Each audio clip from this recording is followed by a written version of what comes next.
25 मार्च 1963 को मेर आमेद को इजरायली गुप्तचर संस्था मोसाद का प्रमुख बनाया जाता है। वो इजरायली सुरक्षा बल के अधिकारियों से मिल रहे थे, उनसे ये जानने का प्रयास कर रहे थे कि मोसाद उनकी क्या सहायता कर सकता है। इसी समय एजेर वाइजमन इजरायली वायुसेना के प्रमुख बनाए जाते हैं। मोसाद प्रमुख मेर आमेद और एजेर वाइजमन के मध्य मित्रता बढ़ने लगती है। वो आए दिन साथ में सुबह का अल्पाहार किया करते थे।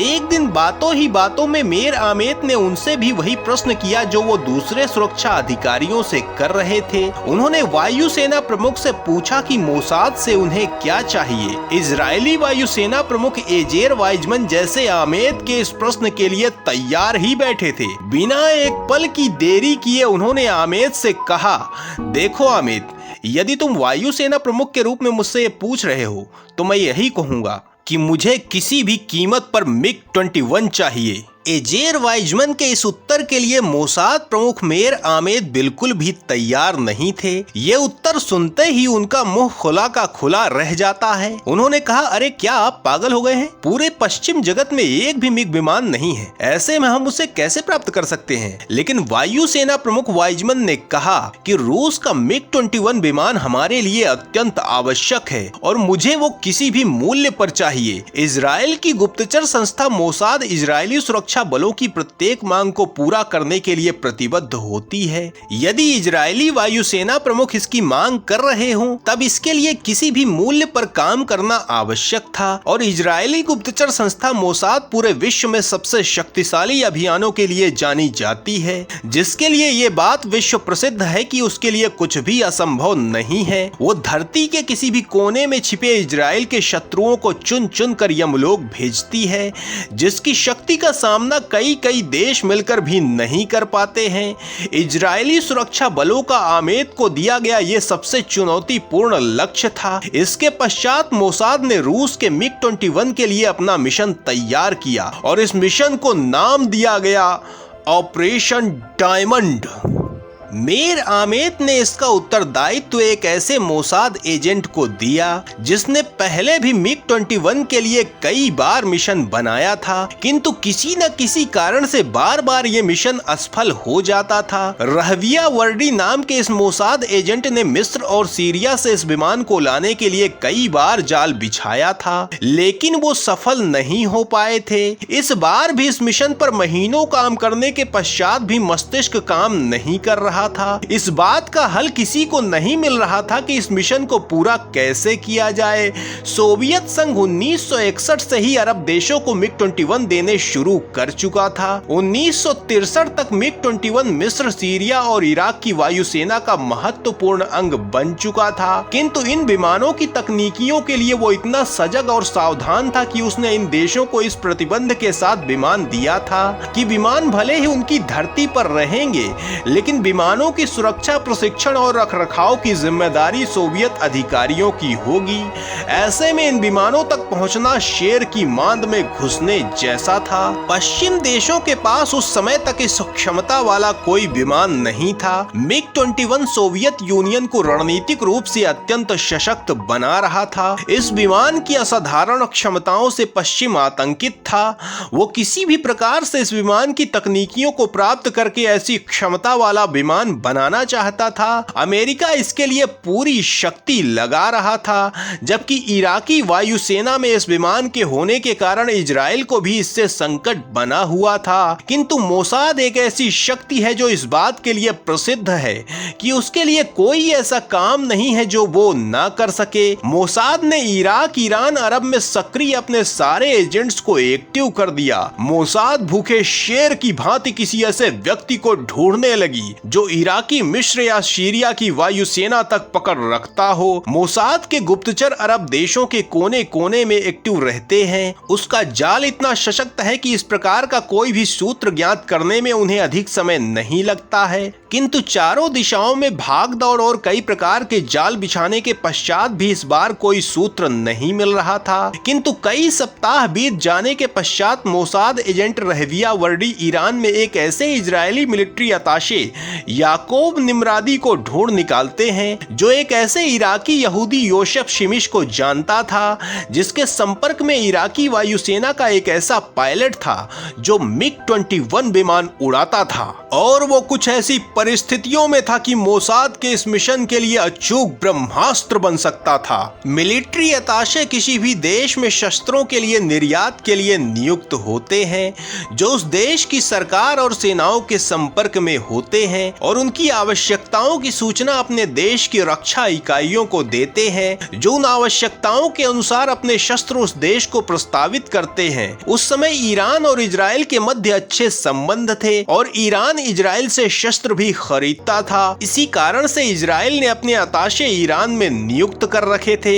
याकूब निमरादी एक ऐसे ही अताशे थे। इनसे मिली इस सूचना के पश्चात मोसाद को जैसे संजीवनी मिल गई थी। मोसाद बिना देरी किए इराकी यहूदी योसेफ शिमिश तक पहुंचने का प्रयास करने लगी और मोसाद ने उसके बारे में सब कुछ जानना आरंभ कर दिया। वो क्या करता है, किससे मिलता है, स्वभाव कैसा है, कितनी गर्लफ्रेंड है, क्या उसकी शक्ति है और क्या उसकी निर्बलता है। इस ऑपरेशन में मोसाद को यह विदित हुआ कि शिमिश अविवाहित है और आनंदमय जीवन व्यतीत करना उनकी प्राथमिकता है। उनमें लोगों से मित्रता करने और उनका पूरा विश्वास जीतने की अद्भुत क्षमता थी। शिमिश की बगदाद में एक ईसाई गर्लफ्रेंड हुआ करती थी, जिसकी बहन कमीला ने इराकी वायुसेना के एक ईसाई पायलट कैप्टन मुनीर रेदफा से विवाह किया था। शिमिश इस बात को अच्छे ढंग से जानते थे कि मुनीर वायुसेना में संतुष्ट नहीं है, बल्कि ईसाई होने के कारण उनके साथ एक मुस्लिम देश में भेदभाव हो रहा है और इतने अच्छे पायलट होने के पश्चात भी उनकी पदोन्नति नहीं की गई थी। उनसे कहा जाता था कि वो अपने ही देश में कुर्द गांवों पर बमबारी करें। जब उन्होंने अपने अधिकारियों से इसकी शिकायत की तो उन्हें कहा गया कि ईसाई होने के कारण उनकी पदोन्नति नहीं हो सकती और वो कभी स्क्वाड्रन लीडर नहीं बन सकते। किंतु मुनीर रेदफा बहुत महत्वाकांक्षी थे। वो अपना जीवन इराकी वायुसेना के अधिकारियों के इस कथन को अपना भाग्य मानकर नहीं बिताना चाहते थे। उन्होंने सोच लिया कि अब उनके लिए इराक में रहने का कोई अर्थ नहीं रह जाता है। यहूदी होने के कारण शिमिश को अपने मिशन के लिए तैयार करने के लिए मोसाद को पल भर का भी समय नहीं लगता है और शिमिश मोसाद के मिशन को पूरा करने में जुट जाते हैं। लगभग 1 साल तक युवा पायलट रेदफा से बातचीत करके अंततः वो उन्हें एथेंस जाने के लिए मनाने में सफल हो जाते हैं। अब शिमिश को इसके लिए एक काम शेष था और वो था इसके लिए इराकी अधिकारियों से अनुमति लेना। शिमिश को इस काम में कोई कठिनाई नहीं होती है। वायुसेना में शिमिश की अच्छी पकड़ थी। उन्होंने अधिकारियों को बताया कि सर रेदफा की वाइफ बहुत सीरियस है और अगर उसे तुरंत अच्छे डॉक्टर को नहीं दिखाया गया तो वो नहीं बचेगी। सबसे बढ़िया तो यही रहेगा कि उसे तुरंत ग्रीस में किसी डॉक्टर को दिखाया जाए, क्योंकि अब वहीं कुछ हो सकता है। सर आपका बहुत एहसान होगा अगर रेदफा को उसे ग्रीस ले जाने की मिशन मिल जाए, क्योंकि परिवार में वही एक है जो ठीक ठाक अंग्रेजी बोल सकता है। शिमिश ने अपनी बात इस स्टाइल में कही थी कि इराकी अधिकारी ने उसे मानने में कोई देरी नहीं की। एथेंस में मोसाद ने मुनीर रेदफा को अपने मिशन के लिए तैयार करने की पूरी योजना पक्की कर रखी थी। इजरायली वायुसेना के एक पायलट कर्नल जीव लिरोन पहले ही वहां उपस्थित थे। उन्हें वहां रेदफा से मिलने के लिए भेजा गया। मोसाद ने रेदफा का कोड नेम रखा था याहोलोम, जिसका अर्थ होता है हीरा, और इसी कारण से इस पूरे मिशन को ऑपरेशन डायमंड का नाम दिया गया था। मोसाद ने ये नाम उस व्यक्ति के लिए निश्चित किया था जो विमान को लाने का काम करने वाला था, और जब रेदफा को मोसाद ने इस काम के लिए चुना तो उन्हें ये नाम दे दिया गया। इजरायली पायलट लिरोन रेदफा से मित्रता बढ़ा रहे थे। दोनों प्रतिदिन मिल रहे थे और साथ में एंजॉय कर रहे थे। एक दिन लिरोन ने रेदफा से पूछा, यार तुम पायलट हो ना?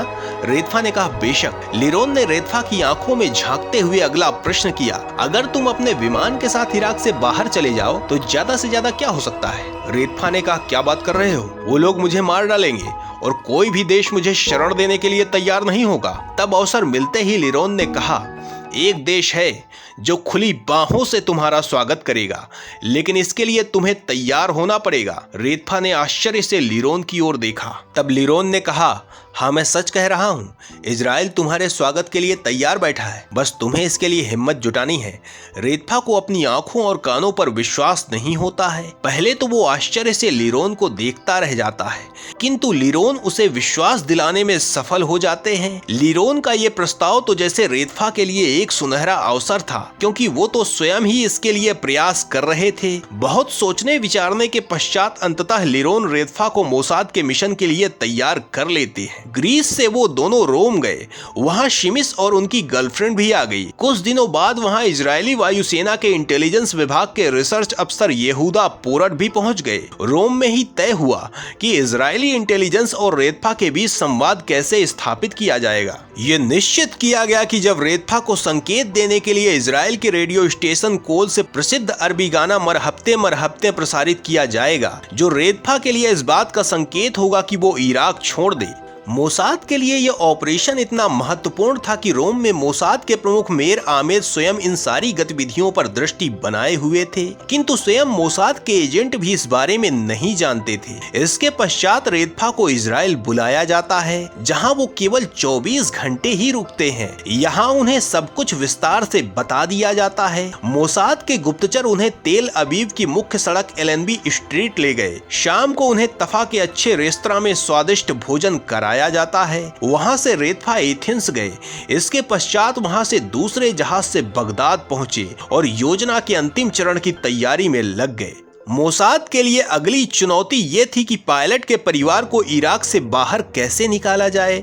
रेतफा की कई बहनें और बहनोई भी थे और उनके उड़ने से पहले उन सबको इराक से बाहर निकालना आवश्यक था, क्योंकि इस कार्यवाही के पश्चात इराक में रेतफा से जुड़े प्रत्येक व्यक्ति को भयंकर मृत्यु मिलना निश्चित था। किंतु अंततः ये निश्चित हुआ कि उनके परिवार को इजराइल ले जाया जाएगा। किंतु रेतफा की पत्नी कमीला को इस योजना की जरा भी भनक नहीं थी और रेतफा उन्हें सच बताने से बच रहे थे।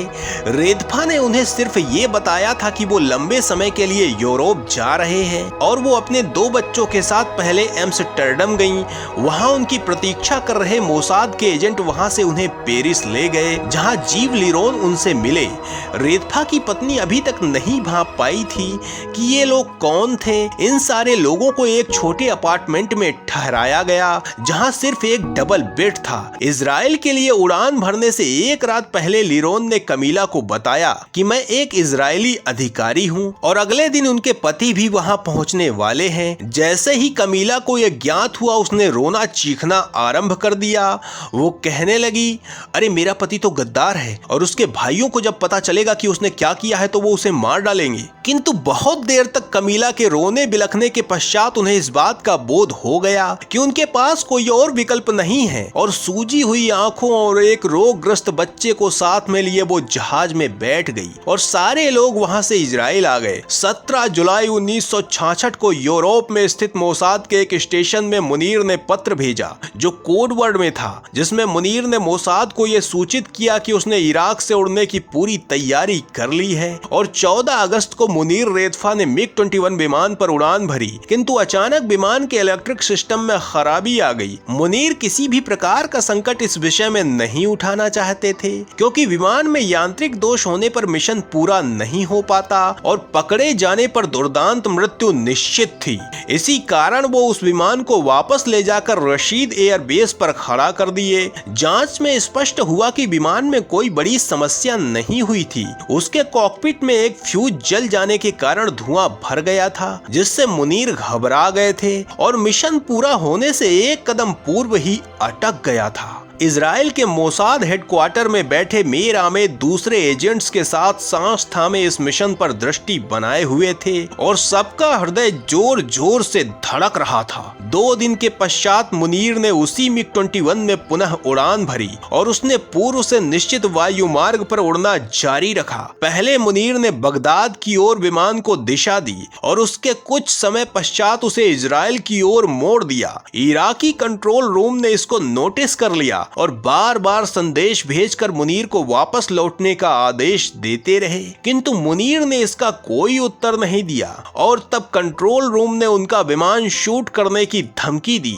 और मुनीर ने अपना रेडियो ऑफ कर दिया। इधर इजरायली एयरफोर्स इस विमान की सुरक्षा और स्वागत के लिए तैयार खड़ी थी। इस विमान को इजरायली वायुसेना के अड्डे पर लाने के लिए 2 इजरायली पायलटों को उत्तरदायित्व दिया गया था। इजराइल के सबसे विशेष पायलट माने जाने वाले रैन पैकर इसका नेतृत्व कर रहे थे। रैन ने वायुसेना कंट्रोल को संदेश भेजा, हमारे अतिथि ने अपनी रफ्तार धीमी कर ली है और वो अपना अंगूठा उठाकर मुझे संकेत दे रहे हैं कि वो नीचे उतरना चाहते हैं। उन्होंने अपने विंग्स भी हिलाए हैं, जो कि एक अंतरराष्ट्रीय कोड है कि उनकी मंशा और नीयत अच्छी है। और बगदाद से टेक ऑफ करने के 65 मिनट पश्चात ठीक 8 बजे रेतफा का विमान इजराइल के हैजोर एयरबेस पर उतर गया। इस सूचना की पुष्टि होते ही मोसाद के मुख्यालय में सांस रोके बैठे मोसाद के एजेंट और मोसाद प्रमुख मेयर आमेद प्रसन्नता से उछल पड़ते हैं। ऑपरेशन डायमंड शुरू होने के 1 साल के भीतर और 1967 का 6 दिन का युद्ध शुरू होने से 6 महीने पूर्व विश्व भर में उस समय का सबसे अत्याधुनिक विमान मिग-21 इजरायली वायुसेना के पास था।